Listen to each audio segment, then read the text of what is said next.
जिन्होंने अपने बूढ़े पिता को भरी जवानी में अपना एक किडनी दान दिया है, अपना कोई अंग का जो है वो प्रत्यारोपण के लिए अगर पिता को दान देने जैसा त्याग और तपस्या भरा अगर किसी ने काम किया है तो वो रोहिणी आचार्य ने किया है। उस रोहिणी आचार्य के छपरा यानी सारण सीट से चुनाव लड़ने की भी उतनी चर्चा नहीं है। राजगंज लोकसभा क्षेत्र से कन्हैया कुमार के चुनाव लड़ने की चर्चा जोरों पर है, लेकिन उसकी भी चर्चा भक्ति और चमचागिरी से बाहर निकलिए, स्वार्थी बनिए। जो व्यक्ति स्वार्थी नहीं बन सकता, परमार्थी भी नहीं बन सकता। और आपका स्वार्थ इसी में निहित है कि अगर आप गरीब या मध्यम वर्गीय परिवार में पैदा हुए और अपने को अमीर समझने की भूल नहीं तो किसी गुंडा माफिया, बालू माफिया, शराब माफिया, शिक्षा माफिया, जमीन माफिया, इस व्यक्ति के ऊपर बिहार सरकार की सारी जांच एजेंसियों का पूरा जो है वो एक पूरा जकीरा जो है वो पूरा का पूरा सिस्टम उस पर नजरें गड़ाए हुए हो, और सरकार बदलने के बावजूद भी जिस व्यक्ति के छोटी सी गलती पर केस कर दिया, समझने लगे हैं जिस तरह से उनको जन समर्थन मिल रहा है कि मनीष कश्यप एक जिताऊ कैंडिडेट है और वो जीतने के लिए चुनाव में आए हैं और वो जीत सकते हैं। यानी सीधी टक्कर और सीधी लड़ाई मनीष कश्यप वर्सेस संजय जायसवाल की होगी, और संजय जायसवाल के ऊपर परिवारवादी होने का एक दाग लगा हुआ है। मनीष कश्यप से एक बहुत ही बेतुका सवाल पूछा जा रहा है जो मनीष कश्यप ने कल रात लाइव आकर के और उसका जवाब दिया। अब ये जो बेतुका सवाल पूछा जा रहा है और उसका मनीष कश्यप ने जो एक नैतिक और राजनैतिक दोनों तरीके से जो जवाब दिया, अब मुझे लगा कि मुझे इस बात का कानूनी तरीके से जवाब देना चाहिए, तो इसलिए मैं उन सवालों का जवाब देने आया हूं। हालांकि ये सवाल इतना बेतुका है कि इस पर मुझे भी जवाब नहीं देना चाहिए और मनीष कश्यप को भी जवाब नहीं देना चाहिए था, लेकिन चूंकि सन ऑफ बिहार मनीष कश्यप के जो दिल में रहता है वही जुबान पे रहता है, यानी वो हर बात नैतिक ही करते हैं, दुर्भाग्य से राजनैतिक बात ही नहीं करते हैं। इसलिए अब मुझे कानूनी जवाब इस पर देना जरूरी हो गया है मेरे लिए। सवाल है कि जैसे अभी के समय में पूरे भारत में किसी खास सीट की अगर चर्चा हो रही है तो लालू यादव की बेटी रोहिणी आचार्य छपरा पहुंची हैं, और भगवान वैसी बेटी सबको दें। वो एक ऐसी बेटी हैं जो भारत की नंबर 1 बेटियों में शुमार हैं, जिन्होंने अपने बूढ़े पिता को भरी जवानी में अपना एक किडनी दान दिया है, अपना कोई अंग का जो है वो प्रत्यारोपण के लिए अगर पिता को दान देने जैसा त्याग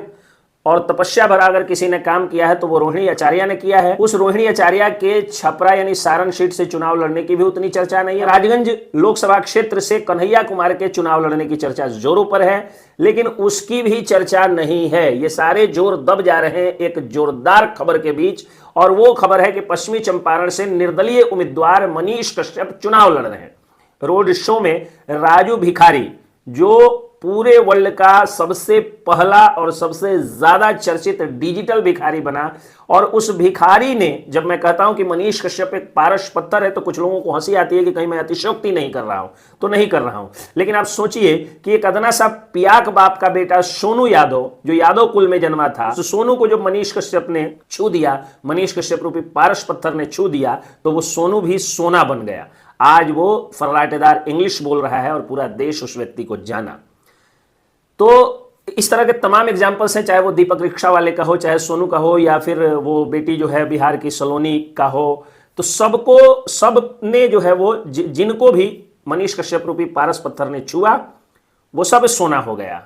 सबसे ज्यादा तो अचंभित करने वाली जो बात थी वो ये थी कि राजू भिखारी रूपी एक भिखारी ने मनीष कश्यप को छू लिया, मनीष कश्यप रूपी पारस पत्थर को, तो वो भिखारी भी इंटरनेशनल फिगर बन गया, और लोगों को लगा कि आज के समय में अगर एक भिखारी इतना पॉपुलर हो सकता है तो पश्चिमी चंपारण लोकसभा क्षेत्र, जिसको अब मनीष कश्यप रूपी पारस पत्थर छू दिया है, वह क्यों फेमस नहीं होगा। सबसे ज्यादा अगर किसी चीज की चर्चा है तो वो चर्चा है पश्चिमी चंपारण लोकसभा क्षेत्र से निर्दलीय उम्मीदवारी जो मनीष कश्यप की है वो। अब इसमें चर्चा में विशेष क्या है, तो विशेष यह है कि 90 के दशक के बाद से युवा जो अपने बल पर अपनी मेहनत, मेधा और पसीना से जो पहचान बनाने वाला युवा है,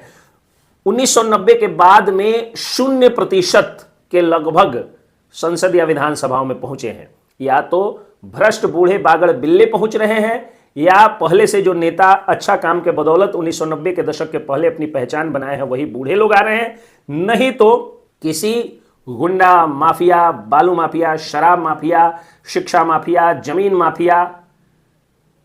यानी अरबपति खरबपति धन पशुओं की औलादों को ही टिकट मिल रहा है। और अब तो धन भी साइड हो गया है, जिसके बाप नेता हैं उन्हीं के बेटा को टिकट मिल रहा है। भारतीय जनता पार्टी जो परिवारवाद पर सबसे ज्यादा बरसती रही है, नरेंद्र मोदी की पार्टी, उसमें भी देखा गया कि जब टिकट कटा तो नवादा से सीपी ठाकुर के बेटा को टिकट मिला। तो मेरा कहने का मतलब यह है कि जब एक तरफ राजनीति में सेल्फ मेड युवाओं की शून्यता होती जा रही है, वैसे में दमखम के साथ एक गरीब मध्यम वर्गीय परिवार का बेटा, एक खपड़ैल घर से निकला हुआ आर्मी जवान का पोता और आर्मी जवान का बेटा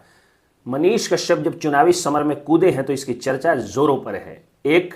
बहुत ही प्रख्यात मैगजीन ने तो उनकी पूरी कहानी छापी है, उसके अलावा कई जगह कई सारे राजनीतिक पंडित भी अब समझने लगे हैं, जिस तरह से उनको जन समर्थन मिल रहा है कि मनीष कश्यप एक जिताऊ कैंडिडेट हैं और वो जीतने के लिए चुनाव में आए हैं और वो जीत सकते हैं। यानी सीधी टक्कर और सीधी लड़ाई मनीष कश्यप वर्सेस संजय जायसवाल की होगी और संजय जायसवाल के ऊपर परिवारवादी होने का एक दाग लगा हुआ है। उनके पिताजी सांसद थे और वो लगातार सांसद बनते आ रहे हैं, तो एंटी इनकम्बेंसी भी भारी संख्या में है, जिसके कारण मनीष कश्यप के जीतने की जो बात है वो जोर शोर पर है। अब लोग कह रहे हैं कि अगर कहीं महागठबंधन या इंडिया अलायंस जिसको कहा जा रहा है, अगर उससे कोई ऐसा व्यक्ति आ गया जिस व्यक्ति को जो बहुत मजबूती से या जिसका कास्ट समीकरण जो है वो काफी अच्छा होगा, तो वैसे में मनीष कश्यप लड़ाई में तीसरे नंबर पर रहेंगे या त्रिकोणीय लड़ाई बनेगी। तो उसका जवाब यही है कि सारे लोग ऐसा मान रहे हैं कि पश्चिमी चंपारण से भी किसी न किसी परिवारवाद की पैदाइश ही व्यक्ति को, जिसके बाप दादा पहले से नेता रहे हैं, उन्हीं को टिकट मिलेगा और परिवारवाद माफियावाद जो राजनीति में घुसा है उसी को हराने के लिए तो मनीष कश्यप का लोग इतना ज्यादा जन समर्थन कर रहे हैं। तो जब इतनी चर्चा हो रही है कि गरीब का बेटा, मध्यम वर्गीय का बेटा, आर्मी जवान का पोता, आर्मी जवान का बेटा एक अदना सा माइक 500 रुपये का उठा करके और डिजिटल पत्रकारिता करने वाला, डिजिटल मीडिया का देश नहीं बल्कि पूरी दुनिया में सबसे ज्यादा देखा जाने वाला पत्रकार जब, और देश के इतिहास में सबसे ज्यादा सत्ता का सताया हुआ युवा जब राजनीति में आ रहा है, तो उस गरीब के बेटे को समर्थन मिल रहा है। सवाल क्या था जो मनीष कश्यप ने जिस पर सफाई दी और जिस पर मैं सफाई देने की बात किया हूं, तो वो सवाल था कि एक गरीब का बेटा थार, फॉर्च्यूनर और 4-4 गाड़ियों के साथ प्रचार प्रसार कैसे कर सकता है। अब ये देखिए कितना मूर्खतापूर्ण सवाल है। जिस व्यक्ति के ऊपर इकोनॉमिक ऑफेंस यूनिट ने 4-4 केस दर्ज कर रखा हो, जिस व्यक्ति के ऊपर महागठबंधन की सरकार ने हर तरह से आर्थिक अपराध साबित करने की कोशिश की और उसमें 3 मामलों में उस व्यक्ति को क्लीन चिट मिल गया हो, जिस व्यक्ति के ऊपर बिहार सरकार की सारी जांच एजेंसियों का पूरा जो है वो एक पूरा जकीरा जो है वो पूरा का पूरा सिस्टम उस पर नजरें गड़ाए हुए हो, और सरकार बदलने के बावजूद भी जिस व्यक्ति के छोटी सी गलती पर केस कर दिया जाता हो, अगर उस व्यक्ति के वो चारों वाहन अगर उसके अपने होते या इलीगल होते तो अब तक तो उन पर 21 कितना और मुकदमा कर दिया गया होता ना।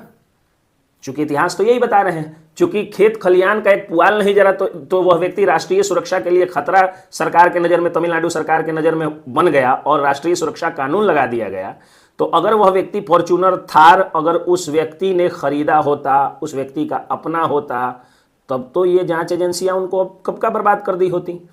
तो वो थार हो या फॉर्च्यूनर हो, मनीष कश्यप ने वीडियो में बता दिया है कि किस व्यक्ति ने गिफ्ट किया है। और दूसरी चीज कि जब मनीष कश्यप साथ चल रहे हैं तो उनके साथ अनिकेत रंजन अपना स्कॉर्पियो लेके जा रहे हैं, मैं अपनी जो है वो सेंट्रो कार लेके जा रहा हूं,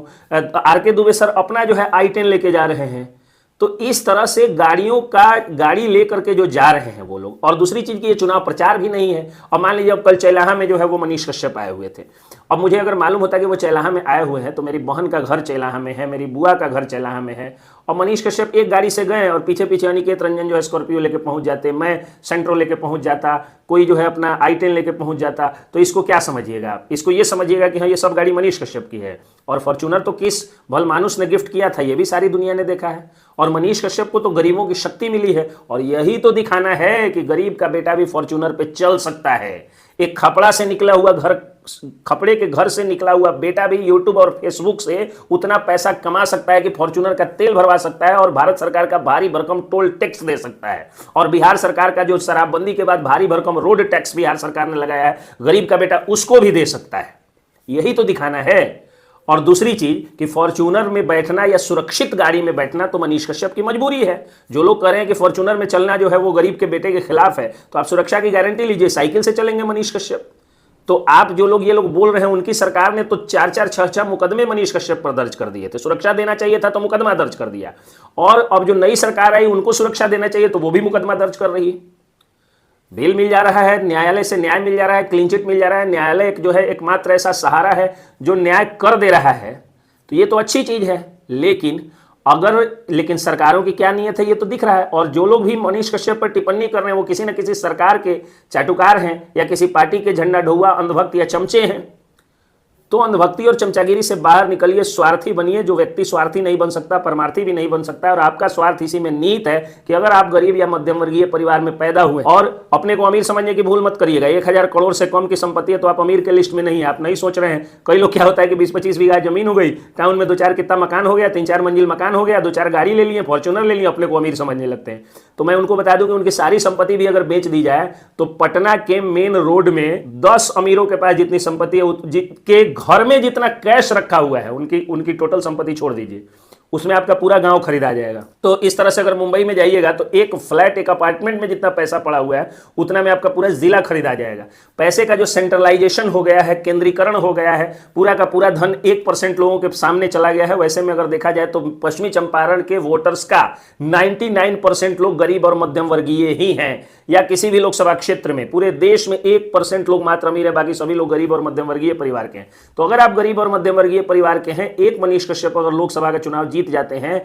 तो आप सोचिए कि कितने लोग विधानसभा में 2025 में पहुंचेंगे जो गरीब और मध्यम वर्गीय परिवार के होंगे। हो सकता है इसके पंकज पहुंच जाए। हालांकि मुझे चुनाव नहीं लड़ना है, मेरा सपना है देश का सबसे नामी वकीलों में शुमार होना और बिहार का सबसे नामी वकील बनना। उस सपने की तरफ मैं तेजी से अग्रसर हूं। लेकिन एक मैं बात कह रहा हूं कि हो सकता है अनिकेत रंजन बन जाए, हो सकता है इसके पंकज बन जाए, हो सकता है आर के दुबे बन जाए, हो सकता है विकास भाई बन जाए, हो सकता है विशाल भाई बन जाए, हो सकता है जो है वो पुजारी मीडिया वाले संजीत कुशवाहा बन जाए कल होकर के विधायक, हो सकता है मनदीप यादव जी बन जाए, हो सकता है विवेक यादव जी बन जाए, हो सकता है विजय जी बन जाए, हो सकता है एलवी शाह जी बन जाए, हो सकता है अभिषेक दुबे जी बन जाए, हो सकता है सजाद भाई बन जाए। कोई भी व्यक्ति विधायक बन सकता है अगर मनीष कश्यप सांसद बन जाएंगे तो। और उतना ही नहीं बल्कि मनीष कश्यप अगर सांसद बन जाएंगे तो युवाओं को ज्यादा से ज्यादा मुखिया, सरपंच, पंचायत समिति और पैक्स अध्यक्ष बनाने के लिए भी एक टीम का गठन होगा। उसमें मनीष कश्यप सरीखे लोग जाकर के प्रचार प्रसार करेंगे और ज्यादा से ज्यादा सेल्फ मेड युवाओं को जनप्रतिनिधि बनने की ओर अग्रसर कराया जाएगा। तो इसके लिए जरूरी है मनीष कश्यप का चुनाव जीतना।